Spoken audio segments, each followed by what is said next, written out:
ये नेट की प्रॉब्लम है।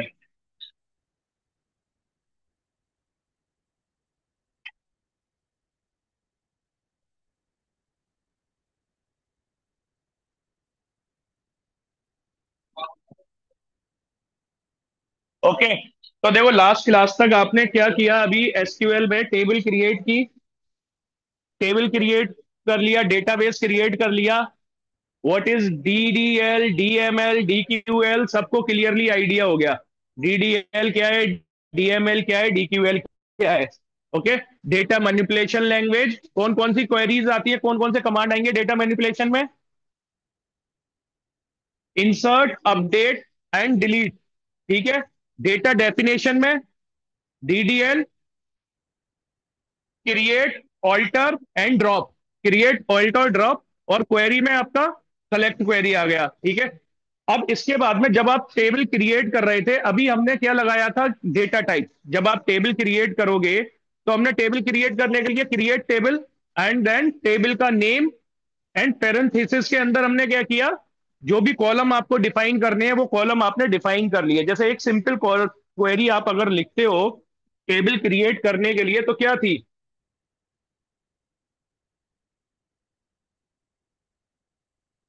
Create table and table name.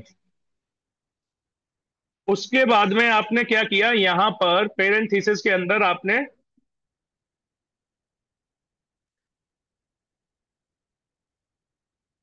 ठीक है, उसके अंदर आपने क्या किया, कॉलम को क्रिएट करने के लिए col one, then data type, col one लिखा, जो भी कॉलम का नेम है, देन उसका डेटा टाइप, फिर कॉमा लगा के col two, and then data type. Data type से आप क्या डिफाइन कर रहे थे कि किस टाइप का डेटा उस कॉलम के अंदर स्टोर किया जा सकता है, किस टाइप का डेटा उस कॉलम के अंदर स्टोर किया जा सकता है, ये डिसाइड हो रहा था डेटा टाइप से। बट जब आप इस तरह से आप टेबल क्रिएट कर रहे थे, तो टेबल में कुछ भी आपका जो है वैलिडेशन, कोई सिक्योरिटी, कुछ भी नहीं था।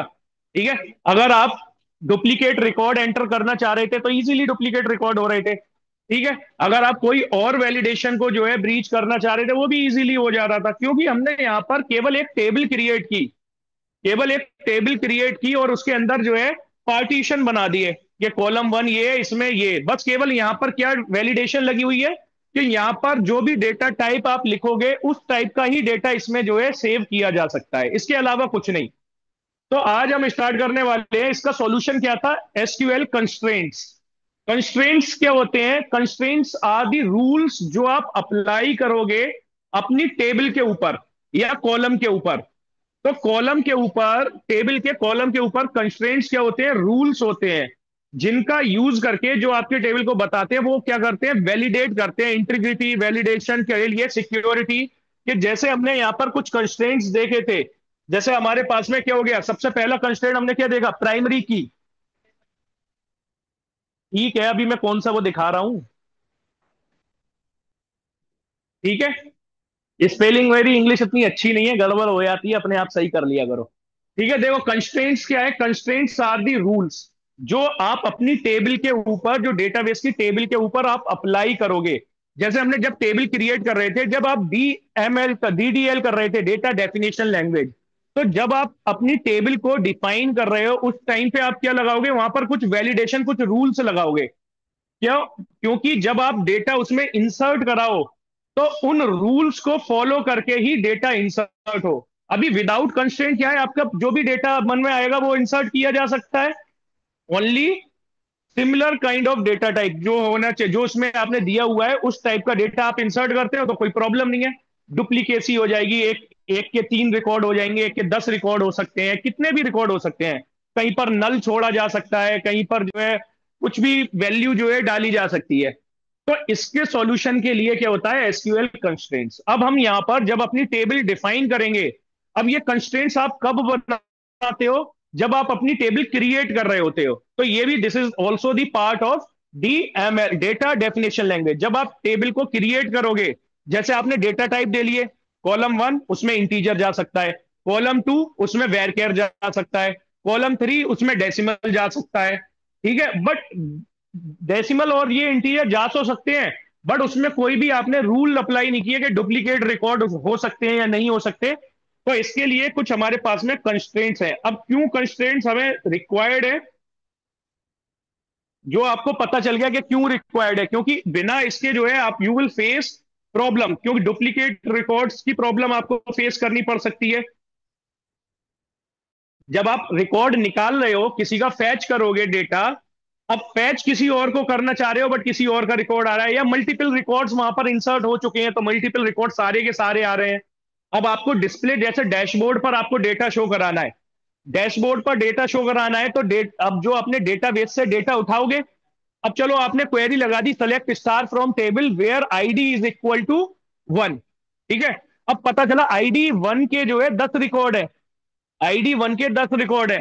तो अब आप अपने डैशबोर्ड पर जिस यूजर ने लॉग इन किया है, उसके डैशबोर्ड पर उन 10 में से कौन सा रिकॉर्ड शो कराओगे? क्यों? क्योंकि वहां पर तो सेम आईडी के मल्टीपल रिकॉर्ड हो गए। इनको भी ये सेम आईडी प्रोवाइड कर दी, इनको भी सेम आईडी प्रोवाइड कर दी। अब लॉग इन मैं कर रहा हूं, लॉग इन मैं कर रहा हूं यूजर आईडी से, सेम आईडी मेरे पास भी है। अब इनका रिकॉर्ड आएगा या इनका रिकॉर्ड आएगा मेरे डैशबोर्ड पर? तो इन सबको वैलिडेट करने के लिए हम क्या करते हैं, यहां पर कंस्ट्रेंट्स अप्लाई किए जाते हैं। ठीक है। कंस्ट्रेंट्स में आपके पास में पहला कंस्ट्रेंट प्राइमरी की, प्राइमरी की कंस्ट्रेंट्स, प्राइमरी की का यूज करके हम क्या करते हैं, किसी भी टेबल को, जो रिकॉर्ड आप इंसर्ट करा रहे हो उसमें यूनिकली आइडेंटिफाई कर सकते हैं पूरी रो को। पूरी रो को हम क्या कर सकते, ये करता है यूनिकली आइडेंटिफाई। और एक टेबल में एक ही प्राइमरी की होगी, एक टेबल में while you are creating your table, तो जब आप कंस्ट्रेंट लगा रहे हो तो उसमें केवल एक टेबल में एक प्राइमरी की। ठीक है। अगर एक टेबल में मल्टीपल प्राइमरी की लगाते हैं तो वो कंपोजिट की का ऑप्शन आ जाता है, वो बाद में। एक प्राइमरी की मल्टीपल कॉलम्स को रख सकती है, बट एक टेबल में एक ही कॉलम प्राइमरी की को रख सकता है। तो देखो दोनों अलग है। कॉलम, पूरी टेबल में मल्टीपल कॉलम्स हैं, तो कोई भी एक कॉलम एक प्राइमरी की को रख सकता है बस केवल, और एक प्राइमरी की मल्टीपल कॉलम्स को रख सकती है। ये हो गया कंपोजिट का कॉन्सेप्ट, जो आगे जाके पढ़ेंगे। देखो अब आपको डिफाइन कैसे करना है, जब आपको कंस्ट्रेंट्स लगाना है, तो सपोज करो जब आप टेबल क्रिएट कर रहे हो, क्रिएट टेबल स्टूडेंट ऐसे ही करते हैं, क्रिएट टेबल स्टूडेंट आईडी, पहला कॉलम हमने क्या ले लिया, आईडी। और आईडी में फिर हम क्या डिफाइन करते हैं, डेटा टाइप। आईडी में किस टाइप का डेटा स्टोर किया जा सकता है, इंटीजर टाइप का। फिर हम उसमें यहां पर उसका डिफाइन करते हैं कंस्ट्रेंट्स। कंस्ट्रेंट्स हमारा क्या हो गया, प्राइमरी की। सिंपल कीवर्ड लिखना है आपको, प्राइमरी स्पेस की। और एसक्यूएल केस सेंसिटिव नहीं है, आप लोअर केस में लिख, पर केस में लिखो, कोई फर्क नहीं पड़ता। ठीक है। बट होना चाहिए सेम स्पेलिंग, अगर स्पेलिंग गड़बड़ होगी तो फिर प्रॉब्लम आ जाएगी। आईडी, आईएनटी, प्राइमरी की, कॉमा, दूसरा कॉलम आ गया नेम, वेरकेयर 100, एज, आईटी। तो अब ये क्या हो गया, इस टेबल में, इस टेबल में हमने क्या कर लिया, आईडी कॉलम से अब सारे के सारे रिकॉर्ड क्या होंगे, यूनिकली आइडेंटिफाई।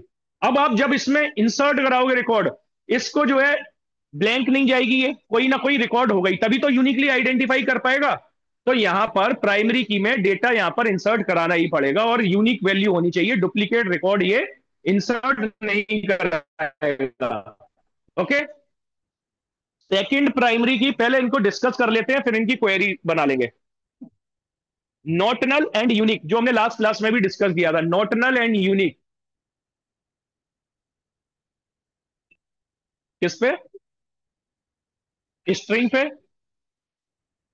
नहीं नहीं, ऐसा कुछ नहीं है। अगर आपने जैसे नाम पे लगा दिया नेम, तो नेम शुड बी यूनिक। अब जैसे मल्टीपल नेम, डुप्लीकेट नेम हो सकते हैं, पर आप नेम पे क्यों लगाओगे? फिर वो वहां पर आपको रिस्ट्रिक्ट करेगा कि डुप्लीकेट नेम एंटर नहीं। जैसे यहां पर कितने स्टूडेंट हो सकते हैं, हो सकता है सेम नेम हो जाए बहुत सारे स्टूडेंट्स का, मतलब यूनिकली आइडेंटिफाई करने के लिए करेगा। अब यूनिकली आइडेंटिफाई करने के लिए कुछ ना कुछ तो उसे यूनिक प्रोवाइड किया जाएगा। अब अगर हमने नेम कॉलम पे प्राइमरी की लगा दी, लग जाएगा, कोई प्रॉब्लम नहीं है। अब जैसे नेम राहुल, राहुल दो बार आ गया, ठीक है, एक राहुल कंप्लीटली स्टूडेंट दूसरा है, और एक राहुल दूसरा स्टूडेंट है। अब वो आपको रिस्ट्रिक्टेड कर देगा, या तो राहुल प्लस सरनेम डालो दोनों का, और हो सकता है सरनेम भी सेम हो जाए, तो वो फिर वैलिड नहीं रहेगा। ठीक है। वो इंसर्ट नहीं कराएगा। अब जब इंसर्ट ही नहीं हो रहा किसी यूजर का रिकॉर्ड, तो फिर वो हमारा डेटाबेस किस काम का। ठीक है, तो इसलिए हम एक ऐसे कॉलम पर लगाते हैं जिसको हम यूनिकली आइडेंटिफाई कर लें। जैसे आईडी हो गया, आईडी 1 2 3 4 5, या किसी भी स्टूडेंट को यहाँ पर आईडी जो प्रोवाइड की गई होंगी, तो ऑब्वियस है सबको यूनिक आईडी दी गई होंगी। तो ऐसे कॉलम पे आप लगा सकते हो जहां पर आपको डाउट है कि यहाँ पर डुप्लीकेट रिकॉर्ड हो सकते हैं। जैसे जैसे ईमेल पे लगा सकते हो, अगर लगाना है ईमेल भी यूनिक हो जाता है। ठीक है, तो ऐसे करके आप डिसाइड कर सकते हो किस कॉलम पे लगाना है। सेकंड आपके पास में आ गया not null and unique. Not null क्या करेगा कि आप वहां पर रिस्ट्रिक्टली बता रहे हो कि जब यूजर इंसर्ट कराए वो वैल्यू, तो वहां पर वो ब्लैंक नहीं छोड़ा जा सकता वो कॉलम। जैसे आपने फॉर्म भरते टाइम बहुत से टाइम देखा होगा ना, एस्ट्रिक लगा रहता है, एक एस्ट्रिक का साइन लगा रहता है, तो उससे हम समझ जाते हैं कि ये फील्ड क्या है, मैंडेटरी है, यहां पर हमें डेटा डालना ही डालना है। तो नॉट नल वही काम करता है कि अगर आप जो है डेटाबेस बनाया, जैसे अब हमने ये कॉलम बनाया नेम, तो जब इंसर्ट क्वेरी आप चलाओगे, इंसर्ट इनटू टेबल, तो इंसर्ट इनटू टेबल में ये वाले कॉलम को आप ब्लैंक नहीं छोड़ सकते, इसमें आपको कुछ ना कुछ वैल्यू जो है इंसर्ट करानी ही पड़ेंगी। तो डेट इज नॉट नल। तो ये भी डेटा डिफाइन के टाइम पे आ गया जब आप टेबल को डिफाइन कर रहे हो। ऐसे ही यूनिक, यूनिक क्या करेगा, यूनिकली आइडेंटिफाई करेगा। अब प्राइमरी की एक ऐसी की हो गई जो पूरे के पूरे टेबल के जो रो है उसको यूनिकली आइडेंटिफाई कर रही है। बट यूनिक क्या करेगा, उसी कॉलम में जैसे मैंने नेम के आगे यूनिक लगा दिया, अब नेम डुप्लीकेट नहीं हो सकते। बाकी और रिकॉर्ड उस टेबल में डुप्लीकेट हो सकते हैं, बट नेम डुप्लीकेट नहीं होगा, क्योंकि नेम को हमने क्या बना दिया, unique. Name should be unique. तो आप ऐसे ही ईमेल पे आप लगा दो, क्योंकि ईमेल शुड बी यूनिक। एक जो यूजर है, एक स्टूडेंट जो है, मल्टीपल ईमेल आईडी, जैसे मेरे पास जैसे दोस्त होते हैं वो यूज कर लेते हैं कि भाई मेरी ईमेल डाल दे। ठीक है, बट हम यहाँ पर क्या कर रहे हैं, रेस्ट्रिक्ट कर रहे हैं कि ईमेल शुड बी यूनिक। हर एक स्टूडेंट के लिए ईमेल क्या आनी चाहिए, यूनिक आनी चाहिए। हर एक स्टूडेंट के लिए मोबाइल नंबर क्या आना चाहिए, यूनिक आना चाहिए। ठीक है, तो उसको आप सेट कर दोगे यूनिक। नहीं, प्राइमरी में एक पर्टिकुलर कॉलम को नहीं करता, प्राइमरी क्या पूरी रो को देखता है। प्राइमरी पूरी रो को यूनिकली आइडेंटिफाई करने के लिए, और यूनिक आप लगा रहे हो किसी एक पर्टिकुलर सेल की वैल्यू, कॉलम की वैल्यू को यूनिकली करने के लिए। अब उसमें यूनिक वैल्यू नहीं होंगी प्राइमरी में। नहीं, रो का जो आईडी है, जिस कॉलम पे आपने यूनिक लगाया है, वो सेम नहीं हो सकती।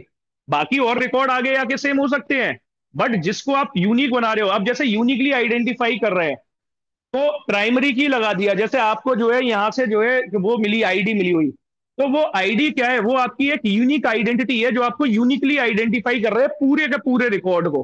ठीक है, और यूनिक क्या हो गया कि यूनिक बस केवल एक कॉलम पे लगा दिया कि ईमेल आईडी डुप्लीकेट नहीं हो सकती, ईमेल आईडी डुप्लीकेट नहीं हो सकती। ठीक है, अगर डुप्लीकेट मिलेगी उस पूरे कॉलम में, तो वो जो है गलत है, वो लेगा नहीं, एक्सेप्ट नहीं करेगा, क्यों, पहले से वो ईमेल आईडी है।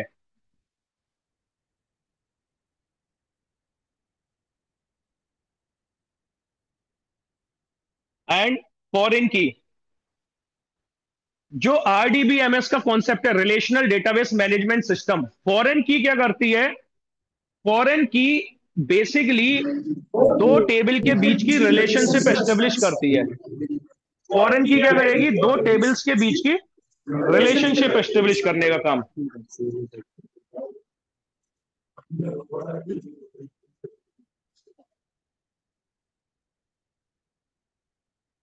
फॉरेन की का काम है दो टेबल के बीच में रिलेशनशिप एस्टेब्लिश करना। जैसे यहां पर एक ग्रेड टेबल है, स्टूडेंट टेबल है। अब फॉरेन की क्रिएट कैसे होती है, जैसे यहां पर एक टेबल की प्राइमरी की दूसरे टेबल में हम उसको जो है रेफरेंस लगा देते हैं, तो वो क्या काम करती है, एज ए फॉरेन की। जैसे यहां पर दो टेबल के बीच में आपको रिलेशन एस्टेब्लिश करना है। एक टेबल है आपकी ग्रेड टेबल। ठीक है, ग्रेड टेबल में केवल ग्रेड का डेटा है। जैसे क्या क्या डेटा है, ग्रेड, ग्रेड ए हो सकता है, ग्रेड बी हो सकता है, ग्रेड सी हो सकता है, डी हो सकता है, जो भी ग्रेड है, और हर एक ग्रेड का डिस्क्रिप्शन। यहां पर केवल और केवल क्या इंसर्ट कर रहे हो आप, ग्रेड कर रहे हो। और दूसरी टेबल आपके पास में क्या है, स्टूडेंट, जिसको आप ग्रेड असाइन करोगे, जिसको आप क्या करोगे, ग्रेड असाइन करोगे। तो हम इन दोनों टेबल के बीच में रिलेशनशिप एस्टेब्लिश करने के लिए, तो हमने क्या किया, फॉरेन की किसके ऊपर लगा रहे हैं, फॉरेन की ग्रेड। यहां पर एक हमने कॉलम क्रिएट किया, जैसे यहां पर ग्रेड है, एक ग्रेड कॉलम है, ग्रेड कैरेक्टर वन, यहां पर ग्रेड इंसर्ट किए जा सकते हैं। फॉरेन की ग्रेड रेफरेंस क्या कर दिया, ग्रेड। अब इसका बेनिफिट क्या होगा, जैसे जो इस टेबल में ग्रेड है, आपने के मान लो इस टेबल में ग्रेड क्या है, A B C। अब अगर यहां पर आप ग्रेड डी इंसर्ट करने का ट्राई करोगे तो वो इंसर्ट नहीं होगा। क्यों, क्योंकि इस वाले टेबल का रेफरेंस आपने क्या लगा दिया, यहां पर लगा दिया। ठीक है, तो ये क्या है, ये दोनों टेबल क्या हो गई, रिलेट हो गई फॉरेन की का यूज करके। तो यहां पर केवल वही ग्रेड में वही यूज किए जा सकते हैं ग्रेड जो इस टेबल में ग्रेड अवेलेबल है। ठीक है, अगर इस टेबल में वो ग्रेड अवेलेबल नहीं है, वो आप यहां पर इंसर्ट नहीं करा सकते। तो ये इंटीग्रिटी को मेंटेन करने के लिए यूज होती है कि अगर हमारे पास में, जैसे हमने अपने इंस्टीट्यूट में ग्रेड A B C ही रखा है, अब कोई जब इंसर्ट करा रहा है तो वहां पर डी ग्रेड इंसर्ट करा दे रहा है, तो जब नॉर्मली क्या होगा, ग्रेड इंसर्ट हो जाएगा। ठीक है, डी हो जाएगा। जब हमने फॉरेन की से इन दोनों को रिलेट किया हुआ है, तो जब भी आप इंसर्ट कराओगे, देखो यहां पर क्या लगा हुआ है, फॉरेन की ग्रेड। इस वाले कॉलम को फॉरेन की बनाया, और इसका रेफरेंस, ये क्या है, कीवर्ड है, रेफरेंस आप लगाओगे ही लगाओगे जिससे आप ग्रेड बना रहे हो। रेफरेंस ग्रेड, ग्रेड, ग्रेड क्या है, इस टेबल का नाम है। ग्रेड्स के कौन से कॉलम के साथ में, ग्रेड कॉलम के साथ में। तो यहां पर हमने रेफरेंस क्या दिया, ग्रेड्स टेबल के, ग्रेड्स को ग्रेड कॉलम के साथ में। ग्रेड्स टेबल का नाम है, और ये क्या है, कॉलम का नाम। तो जब भी आप इस वाले ग्रेड में अब इंसर्ट करोगे, जैसे ये स्टूडेंट टेबल हो गई, अब स्टूडेंट को आप ग्रेड असाइन कर रहे हो, तो वो क्या देखेगा, इसमें जो ग्रेड होंगे केवल वही ग्रेड इंसर्ट किए जा सकते हैं, इसके अलावा ग्रेड इंसर्ट नहीं किए जा सकते। ठीक है,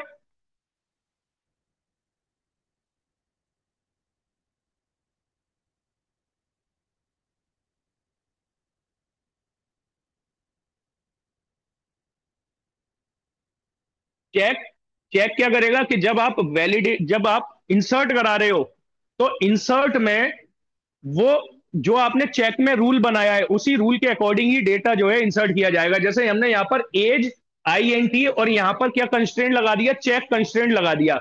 और चेक में हम एक कंडीशन दे दी, age is greater than 5 and age should be less than 20, less than equal to 20। अब अगर आप इस एज से कम एज इंसर्ट करना चाहोगे, या इस एज से ज्यादा एज इंसर्ट करना चाहोगे, वो इंसर्ट नहीं होने देगा। वो क्या करेगा, एरर मिलेगी आपको। क्योंकि जब हमने चेक एक लगा दिया, चेक कंस्टेंट, वो हर बार जो भी आप इंसर्ट कर रहे हो एज को, वो क्या करेगा, चेक करेगा कि अगर इससे कम हुई तो वो अलाउ नहीं है, अगर इससे ज्यादा हुई तो वो अलाउ नहीं है। ठीक है, इसके बीच में एज जो है इंसर्ट की जा सकती है। तो एज आप इंसर्ट करा लो। जैसे यहां पर चेक आप कहां पर लगा सकते हो, जैसे आप मार्क्स बना रहे हो, ठीक है, मार्क्स किसी ने नेगेटिव में डाल दिए, हाँ, ये एज ए कंडीशन के चेक करेगा ना, क्या कंडीशन, जैसे मार्क्स कोई जो है, मार्क्स जो है, हमें पता है कि जब हम स्टूडेंट टेबल में मार्क्स डाल रहे हैं तो मार्क्स कितने हो सकते हैं, 0 से 100 तक हो सकते हैं। अब कोई इंसर्ट करा रहा है 101, 101, कोई इंसर्ट करा रहा है -10, तो वो पॉसिबल नहीं है। तो हम वहां पर क्या लगा सकते हैं, कंस्ट्रेंट लगा सकते हैं, चेक कंस्ट्रेंट, के मार्क्स की हमने एक वैलिडेशन लगा दी, एक लिमिट लगा दी कि मार्क्स इससे कम नहीं हो सकते इसमें इंसर्ट, और इससे ज्यादा इंसर्ट नहीं किए जा सकते।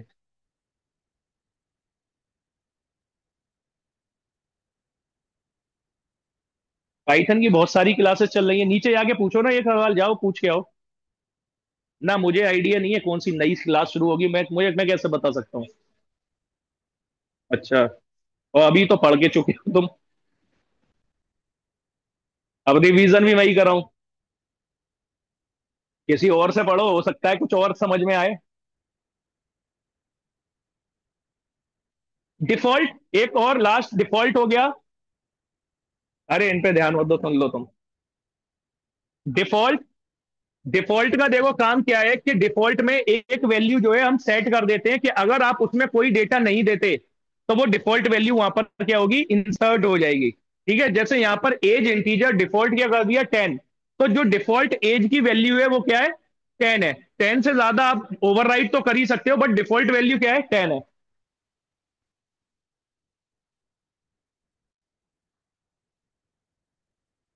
हाँ, मल्टीपल लगा लो, नॉट नल तो लगा ही सकते हो ना। एज इंट जब नॉट नल कर दिया, हाँ नॉट नल कर दोगे तो डिफॉल्ट वैल्यू की क्या जरूरत है, नॉट नल कर दिया तो हाँ डिफॉल्ट भी कर सकते हो।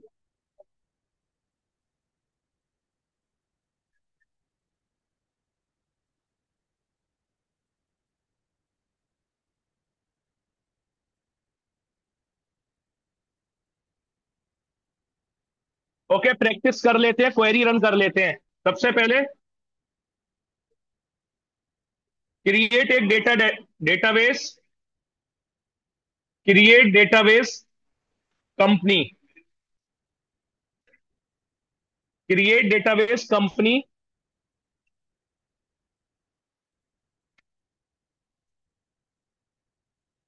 आफ्टर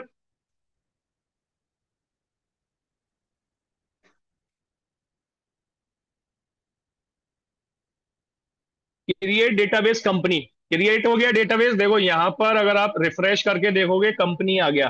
ठीक है, कंपनी आ चुका है। कंपनी के बाद में अब हम क्या करेंगे, इस डेटाबेस में काम करना है तो यूज, यूज कंपनी, क्वेरी को सेलेक्ट करना और एग्जीक्यूट कर देना। अब देखो यूज हो गया। अब हम क्या करते हैं, अब हम जो है यहां पर जो अपनी कंस्ट्रेंट्स हैं उन कंस्ट्रेंट्स को अप्लाई करके टेबल क्रिएट करेंगे। ठीक है, सबसे पहले मैंने क्या किया, क्रिएट टेबल, क्रिएट टेबल। मान लो टेबल का नाम क्या लिख देता हूं, department. Create table departments, spelling check करते रहना। Create table departments, department ID, फिर नेम हो गया ये हमारे कॉलम का। नेम के बाद में डेटा टाइप, आईडी में मान लो मैं आईएनटी टाइप का डेटा टाइप स्टोर कराना चाहता हूं। नेक्स्ट, उसके बाद में हम क्या देंगे, कंस्ट्रेंट्स, प्राइमरी की, प्राइमरी स्पेस की। ठीक है, और नेक्स्ट इसमें हम क्या कर सकते हैं कि जो प्राइमरी की जो आईडी है वो क्या हो जाए, ऑटोमेटिकली इंसर्ट होने लगे। तो ऑटो, ऑटो अंडरस्कोर इंक्रीमेंट। ठीक है, अब क्या होगा कि अगर हम नहीं भी देते वो क्या करेगा, हर रिकॉर्ड के लिए ऑटो इंक्रीमेंट जो है इंसर्ट होती रहेगी। ठीक है, नेक्स्ट हमने क्या दे दिया, डिपार्टमेंट का नेम,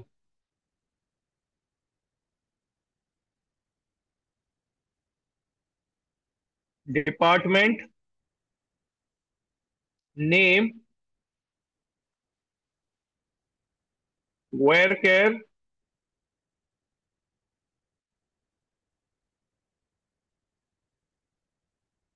50। ठीक है,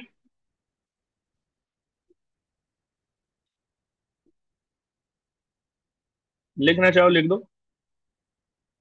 ठीक है, अब हमने क्या कर लिया, डिपार्टमेंट नाम की एक टेबल क्रिएट हो गई। राइट साइड देख लो, टेबल भी आ गई है डिपार्टमेंट की।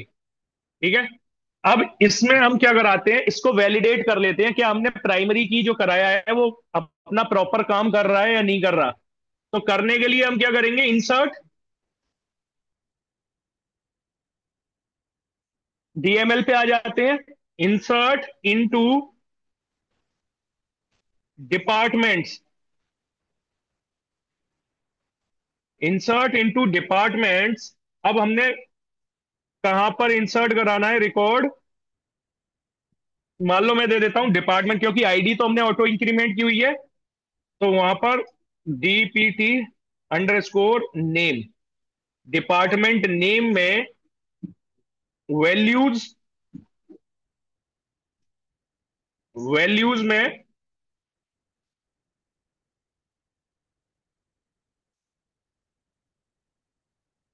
एचआर,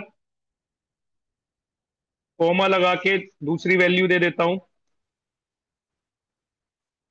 फिनेंस,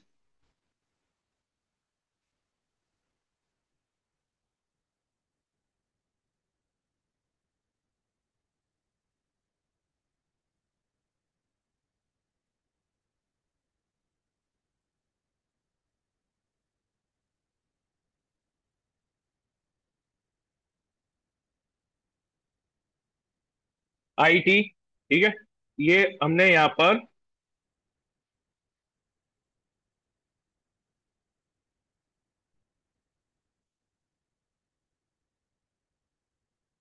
3 रिकॉर्ड इंसर्ट हो गए। एक ये रिकॉर्ड है, जब रिकॉर्ड मल्टीपल रिकॉर्ड कराते हैं तो पेरेंथेसिस के बाद कोमा लगा के हम करा सकते हैं, पहला रिकॉर्ड, दूसरा रिकॉर्ड, तीसरा रिकॉर्ड। अब रिकॉर्ड प्रॉपर इंसर्ट हुआ नहीं हुआ देखने के लिए, DQL, data query language, select star from departments, select star from departments. देखो डिपार्टमेंट आईडी ऑटोमेटिकली आ गई, ऑटो इंक्रीमेंट लगी हुई थी 1 2 3, और जो हमने नाम दिए थे HR फाइनेंस IT, वो हमारे पास में इंसर्ट होके आ गए।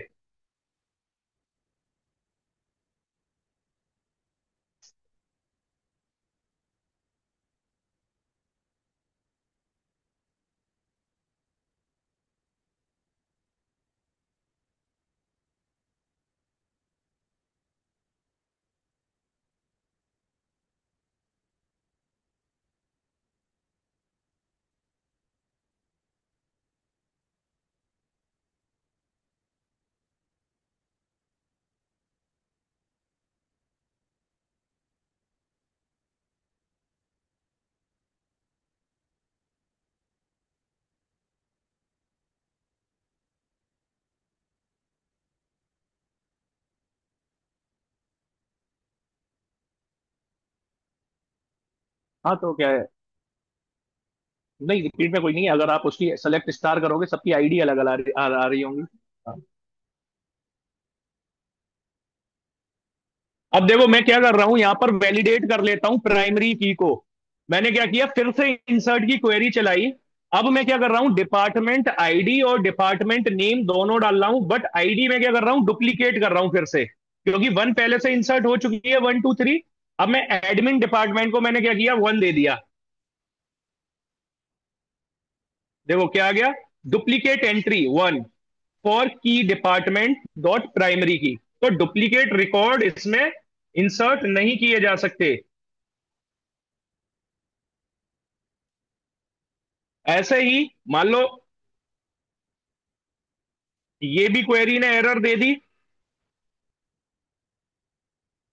मैं कोई आईडी देता ही नहीं हूं, ठीक है, देने नहीं देने के लिए मैं क्या डाल देता हूं, नल। ठीक है, नल डाल दिया, यानी कि कोई भी आईडी डुप्लीकेट नहीं कर रहे, कोई भी दे ही नहीं रहे।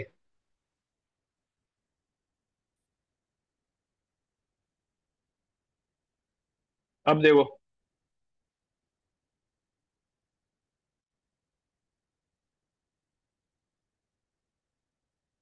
देखो जब मैंने नल किया तो क्योंकि ऑटो इंक्रीमेंट लगा हुआ था, इसने क्या कर दिया, नल को ऑटोमेटिकली वहां पर जो है फिल कर दिया।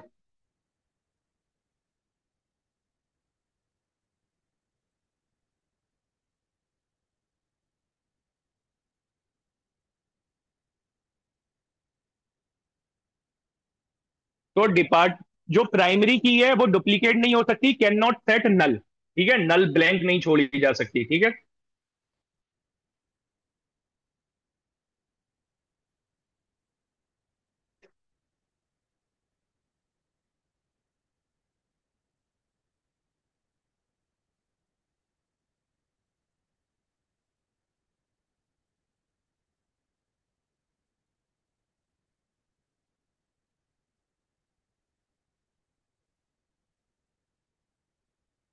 हो गया।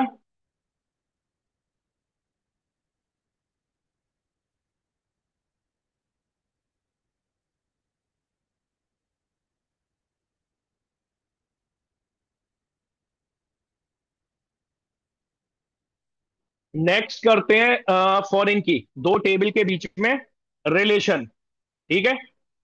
तो उसके लिए एक और टेबल क्रिएट करते हैं,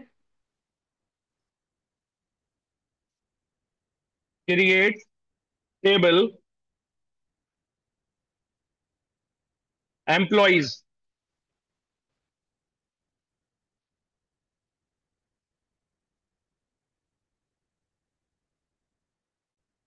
employ underscore ID INT, primary key, ठीक है, आईडी हो गई है हमारी।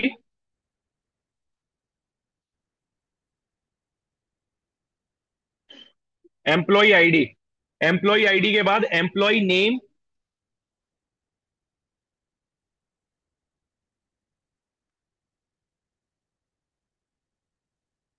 Where care 50।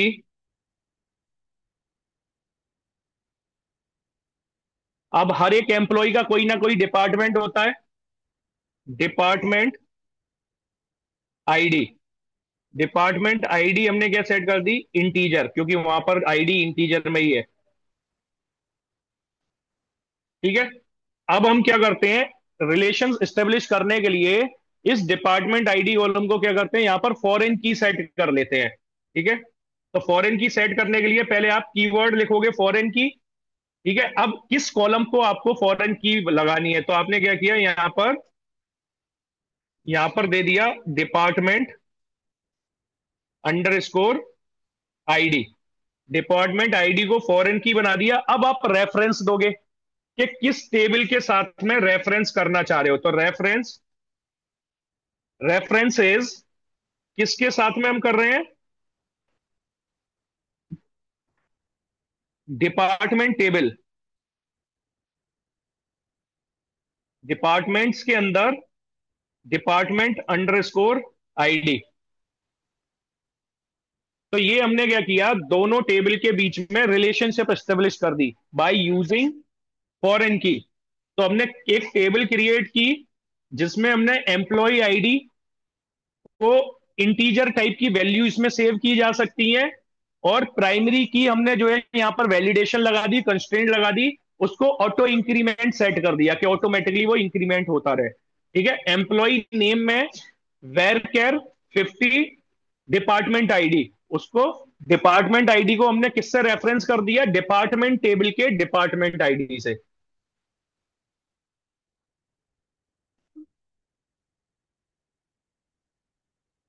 टेबल क्रिएट हो गई।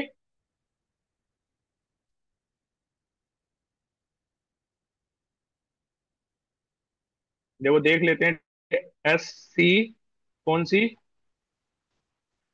एम्प्लॉयज।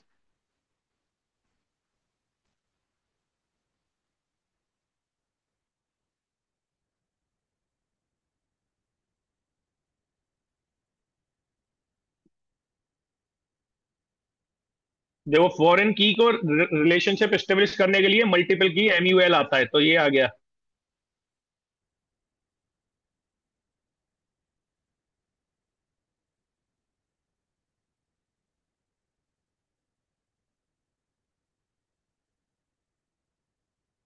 टेबल देखनी है, शो टेबल्स,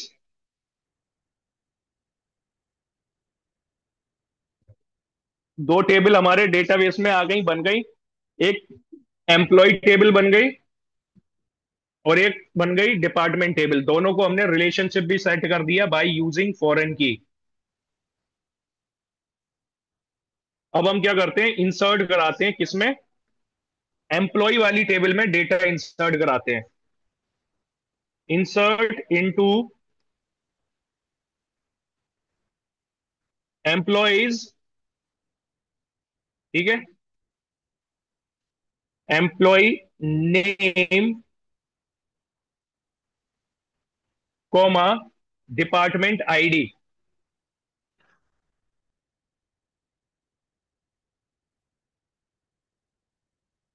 EMPL।